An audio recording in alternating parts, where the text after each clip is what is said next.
Qu'est-ce que la prière? La prière est une conversation avec Dieu. Vous n'avez pas besoin de parler à Dieu dans la langue du roi Jacques. Vous n'avez pas besoin de parler dans une langue étrangère ou de rendre cela compliqué. Certaines des meilleures prières que j'ai jamais prononcées ressemblaient à ceci, à l'aide, et c'est un fait. La prière ne consiste pas à envoyer Dieu faire vos courses. Un chrétien doit se mettre à genoux avant de se mettre debout. La prière ne consiste pas à préparer Dieu. La prière ne consiste pas à préparer Dieu à faire votre volonté. La prière consiste à vous préparer à faire la volonté de Dieu.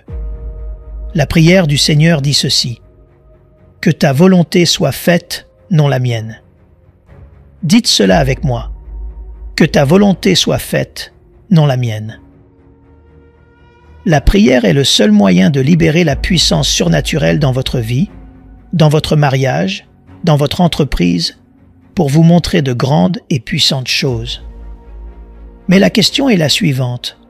Aussi puissant que soit Dieu, il ne peut pas répondre à la prière tant que vous ne priez pas. Vous entendez souvent, ou j'entends souvent les gens dire « Je me demande quand Dieu va faire quelque chose ». L'initiative vous revient, pas à Dieu. Dieu dit « Quand vous priez, je répondrai. Ce que vous liez sur la terre, je le lierai dans le ciel. Ce que vous déliez sur la terre, je le délierai dans le ciel. » Mais l'initiative vous revient. Dieu n'est pas assis là à se demander ce que vous voulez. Il veut que vous le lui disiez. Parce que si vous le lui dites avec foi, vous le recevrez. Rendez gloire au Seigneur dans cette maison. Aussi puissant que soit Dieu, il ne peut pas répondre à la prière tant que vous ne priez pas. La prière est la clé qui ouvre les portes du ciel et ferme les portes de l'enfer. J'ai vu la puissance de la prière toute ma vie chez ma mère.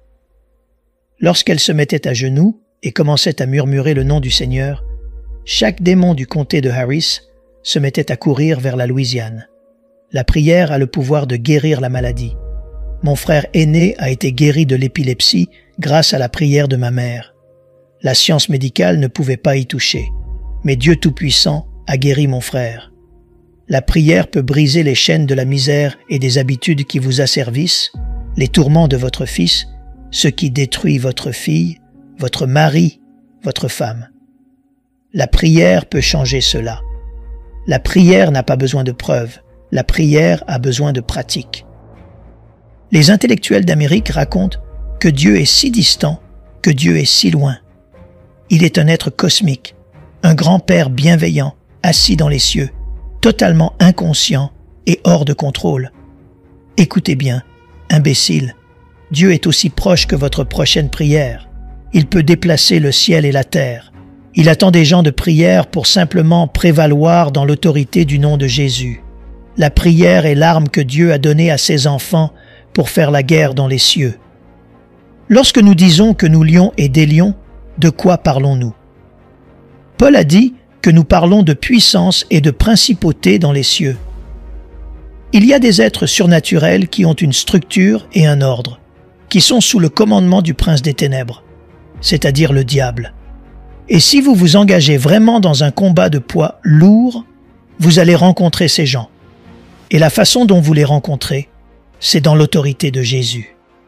Vous les liez dans votre famille, vous les liez de vos enfants, vous les liez de votre entreprise, vous les liez de votre avenir, et vous le faites dans l'autorité du nom de Jésus, et cela se produit. Église de Jésus-Christ, arrêtez de vous plaindre des attaques du prince des ténèbres sur votre vie. Attaquez-le, liez-le, maudissez-le dans l'autorité du nom de Jésus. Mettez votre pied sur la tête du diable et regardez-le se tortiller. La victoire est à nous par le Christ Seigneur. Satan est un ennemi vaincu. Pensez ainsi, parlez ainsi, agissez ainsi, priez ainsi. La victoire est à nous. Alléluia, à l'agneau de Dieu. Votre mariage est-il attaqué? Priez. Votre enfant est-il tourmenté par le prince des ténèbres? Priez. Votre entreprise est-elle en train d'échouer? Priez. Combattez-vous une maladie redoutée? Priez. Êtes-vous perdu et sans Dieu? Priez. Votre vie est-elle vide? Priez. Votre vie est-elle dénuée de sens et d'espoir? Priez, priez, priez. Dieu répond à la prière. Alléluia à l'agneau de Dieu. La tragédie de nos jours n'est pas une prière sans réponse, mais une prière non offerte. La prière vous fera soit cesser de pécher, soit le péché vous fera cesser de prier. Vous embarrasserez le péché ou le péché vous embarrassera. Pourquoi prier? Parce qu'une prière non orientée s'élève au-dessus du niveau des besoins. Cher Dieu, arrose l'herbe et prends soin du goutte à goutte post-nasal de mon perroquet. Ce n'est pas une guerre spirituelle. Une prière orientée s'élève au-dessus du niveau des besoins. Considérez saint Paul. Paul a été lapidé et laissé pour mort, ce qui signifie que les os de son corps étaient brisés. Il a été fouetté avec un fouet romain à 9 queues 3 fois, ce qui signifie qu'il avait près de 120 séries de cicatrices sur le corps.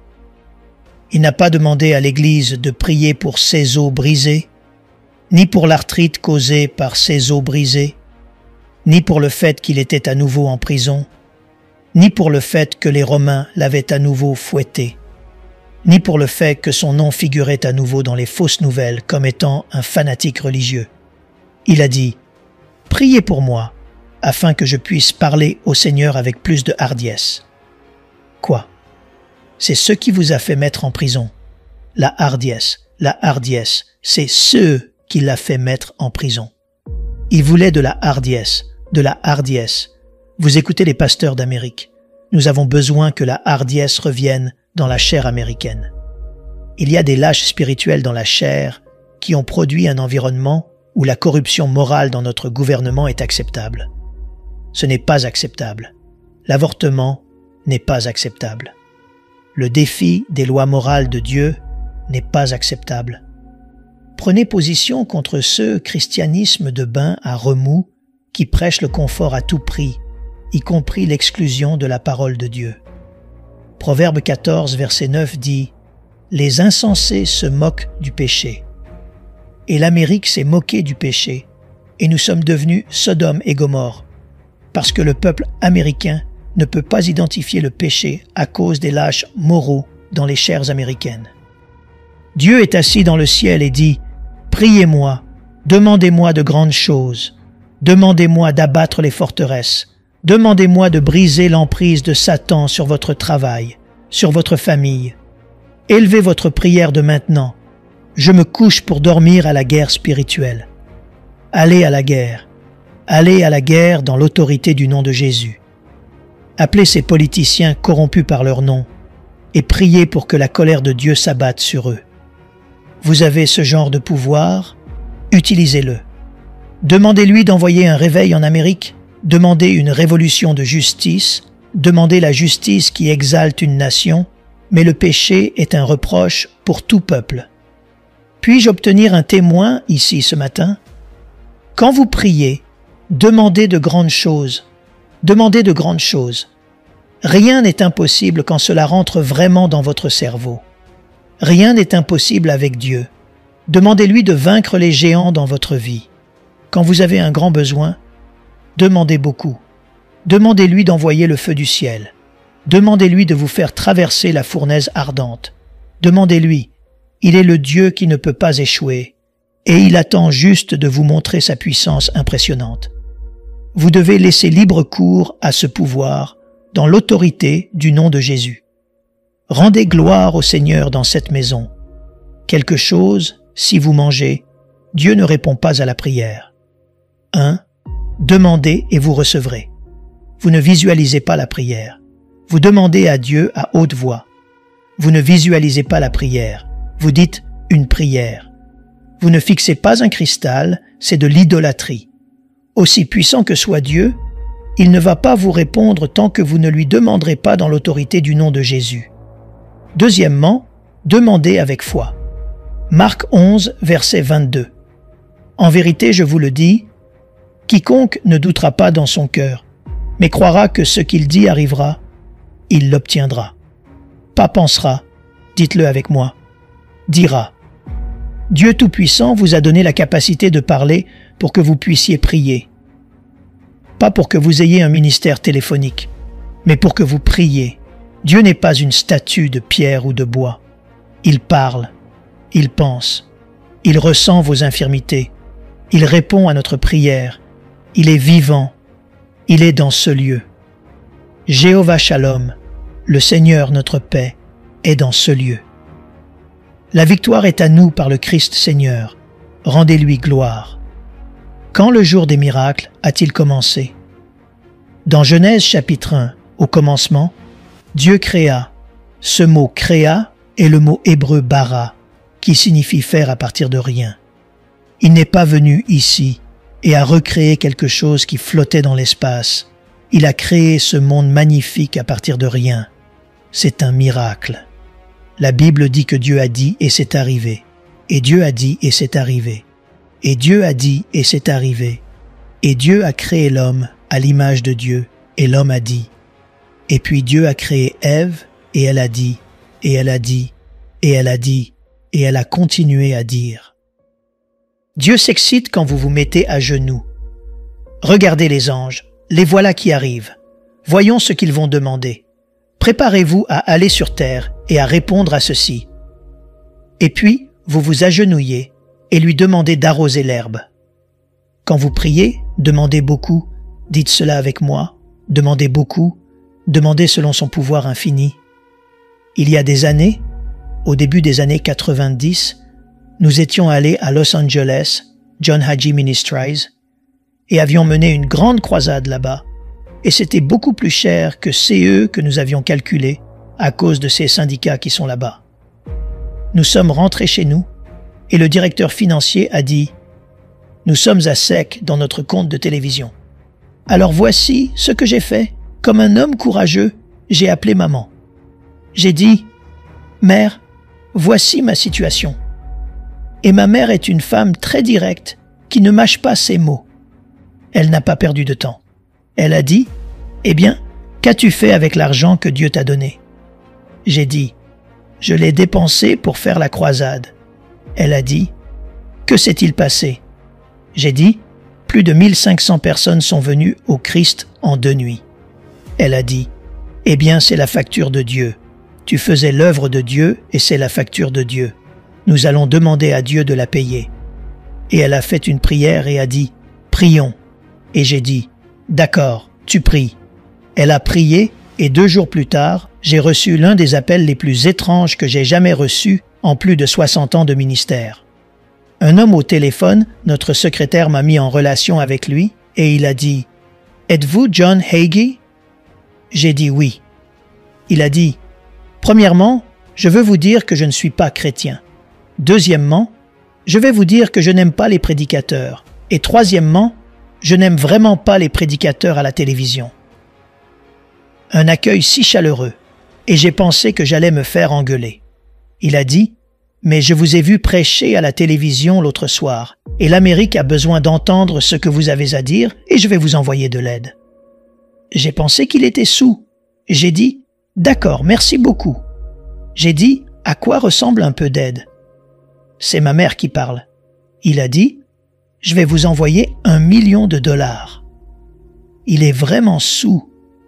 Je l'ai remercié avec profusion et j'ai raccroché. J'ai oublié et vous savez, je n'y ai plus pensé en réalité. Mais 2 jours plus tard, je reçois une petite enveloppe comme ça. Une enveloppe personnelle, je la sors, un chèque $1 million. J'ai tout de suite appelé la banque et j'ai dit « Je sais que vous ne pouvez pas me parler de cette personne, mais ce chèque est-il bon, signé par X ?» Elle a dit « Tout à fait. Ce chèque représente une toute petite somme pour ce monsieur. » Nous avons donc rapidement mis le chèque à la banque. Et puis nous avons dit « Merci Jésus. » J'ai appris de cela, je n'ai jamais oublié. Quand vous demandez quelque chose à Dieu, demandez plus que ce dont vous avez besoin. La 4e raison pour laquelle Dieu ne répond pas à la prière est que nous ne prions pas au nom de Jésus. Jean 14, verset 14. « Si vous demandez quelque chose en mon nom, je le ferai. » C'est le nom. Et laissez-moi, pendant que je touche à cela, toucher à cela. J'ai entendu des gens dire « Cher Dieu, Il y a un panthéon de Dieu. C'est pourquoi la prière du Seigneur dit « Notre Père qui es aux cieux », c'est le Dieu auquel nous parlons. C'est pourquoi, lorsque nous prions « Dieu d'Abraham, d'Isaac et de Jacob », il n'y a qu'un seul Dieu qui répond à cela. Écoute, ô Israël, le Seigneur ton Dieu est un. Il est le seul. Par conséquent, lorsque vous priez Dieu, dites cela. La 5e condition de Dieu pour la prière exaucée est de demander à Dieu de faire ce qui est conforme à la volonté de Dieu. 1 Jean 5, verset 14. Nous avons auprès de lui cette assurance que si nous demandons quelque chose selon sa volonté, il nous écoute. Certains pensent que la volonté de Dieu est mystérieuse. Ce n'est pas le cas. Le livre d'Ésaïe dit que la voie du Seigneur est si simple qu'un fou ne peut pas s'y tromper. La volonté de Dieu est cohérente avec sa parole. Vous pouvez connaître la volonté de Dieu par la parole de Dieu. La parole et la volonté de Dieu sont exactement les mêmes. Lorsque vous priez et que vous priez la parole de Dieu, vous utilisez une bombe nucléaire dans le surnaturel. Dieu est lumière. La révélation de Dieu est dans la parole. Dieu est lumière. Cela signifie qu'il est contre les ténèbres. Il est contre la sorcellerie. Il est contre l'occultisme. Il est contre le satanisme. Il est contre la divination. Il est contre Harry Potter. Il est contre les horoscopes. Il est contre le contrôle mental. Éloignez-vous de cela. C'est l'obscurité. Ce n'est pas la lumière. 6e condition de Dieu pour la prière exaucée. Priez avec foi. Si vous avez la foi et que vous ne doutez pas, la Bible dit « Ayez foi en Dieu ». Dites-le avec moi. « Ayez foi en Dieu ». Elle ne dit pas d'essayer d'avoir foi en Dieu. Elle dit d'avoir foi en Dieu. Il faut de la foi pour croire en une voiture qui ne démarre qu'une fois sur 4. Mais Dieu ne vous a jamais fait défaut. Par conséquent, il ne faut pas une grande foi pour croire en un grand Dieu. La Bible dit « Ayez foi en Dieu ». N'essayez pas d'avoir la foi. Vous essayez le brocoli, vous essayez la crème glacée allégée. C'est là qu'est né le verset biblique. « Je te vomirai de ma bouche ». La 7e condition de Dieu est de prier spécifiquement. La prière du Seigneur. Donne-nous aujourd'hui notre pain quotidien. C'est ce que nous voulons maintenant. Ne priez pas Dieu en termes vagues. Clouez-le au sol pour que lorsque Dieu répond, vous sachiez que c'était lui. Dieu n'entendra pas votre prière avec un péché non confessé dans votre vie. Psaume 66, verset 18. Si je considère l'iniquité dans mon cœur, le Seigneur ne m'écoutera pas. Comment y arriver? La repentance. Considérons le pouvoir surnaturel que 2 personnes en accord peuvent faire plus que 2 millions en désaccord. Matthieu 18, verset 19 à 20. Je vous dis encore que si 2 d'entre vous s'accordent sur la terre pour demander quelque chose, cela leur sera accordé par mon Père qui est dans les cieux. Écoutez rapidement. Josué et Caleb ont vaincu des géants que 2 millions de personnes avaient peur d'attaquer. Paul et Silas ont démontré le pouvoir des 2. Ils ont chanté dans la prison de Philippe, les fondations ont été ébranlées et ils sont sortis libres. 2 témoins dans le livre de l'Apocalypse 11, verset 3, Élie et Enoch ont le pouvoir de faire faire au gouvernement du monde ce qu'ils veulent. Jésus a envoyé ses disciples 2 par 2. L'autorité de lier et de délier vient par la puissance de 2. Vous avez le pouvoir. Vous avez l'autorité. Utilisez-la. En conclusion, quelle puissance avez-vous lorsque vous vous mettez d'accord? Je vais vous donner 2 illustrations rapidement et m'arrêter. Voici la déclaration du président Abraham Lincoln appelant l'Amérique à une journée de jeûne et de prière pour mettre fin à la guerre civile. C'est une déclaration du Sénat américain demandant aux citoyens américains de prendre ce jour de congé et d'aller dans leur lieu de culte pour demander à Dieu de mettre fin à cette horrible guerre. 600 000 Américains ont été tués pendant la guerre civile. C'est plus que tout le monde dans la Première Guerre mondiale, la Seconde Guerre mondiale, la Corée. Toutes les guerres que nous avons eues n'arrivent même pas près de 600 000. L'Amérique a observé cette journée de jeûne et de prière et quelques semaines plus tard, cette horrible guerre a pris fin. La puissance du jeûne et de la prière ici même. Ceci est une histoire vraie. L'un de nos amis, Derek Prince, était impliqué dans cela. Combien d'entre vous connaissent le frère Prince? Certainement l'un des grands érudits, un homme d'une intégrité impeccable. Joseph Staline, qui a assassiné 30 millions de Russes en essayant d'imposer le communisme sans Dieu à la Russie, a fait savoir qu'il prévoyait d'assassiner les Juifs de Russie. Les croyants d'Angleterre, où se trouvait le frère Derek Prince, ont entendu ce rapport et se sont engagés à jeûner et à prier pour les Juifs de Russie. Ils ont lié les forces du prince des ténèbres dans l'autorité du nom de Jésus, les forces des ténèbres qui contrôlaient Joseph Staline. 3 semaines plus tard, Joseph Staline a eu une hémorragie cérébrale. 16 chirurgiens de talent ont travaillé sur lui pendant 8 heures et Joseph Staline est entré dans l'éternité pour rencontrer le Fils de Dieu, un Juif de Bethléem. Dans quel domaine de votre vie êtes-vous attaqué? Les finances, la santé, les relations, les affaires, le mariage, les enfants? Je veux que vous vous leviez maintenant. J'aimerais que vous fassiez cette confession.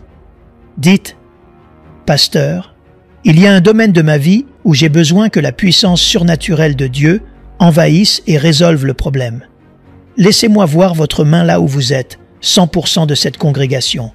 Je veux que vous trouviez quelqu'un, maintenant, où 2 d'entre vous peuvent prier ensemble, et je veux que vous les preniez par les mains et que vous commenciez à prier pour cette chose maintenant. Priez pour cela. Laissez Dieu résoudre la question pour vous. Laissez Dieu résoudre la question pour vous. Père, entends notre prière au nom de Jésus. Dans la foi, nous lions le prince des ténèbres afin que nous puissions avoir la liberté, la paix et la prospérité. Qu'un réveil spirituel vienne dans cette nation. Que la corruption soit exposée. Que les menteurs soient chassés de la fonction publique. Que nous fassions l'expérience d'une explosion de la grâce étonnante à la lumière de l'Évangile. Au nom de Jésus. Amen. Amen.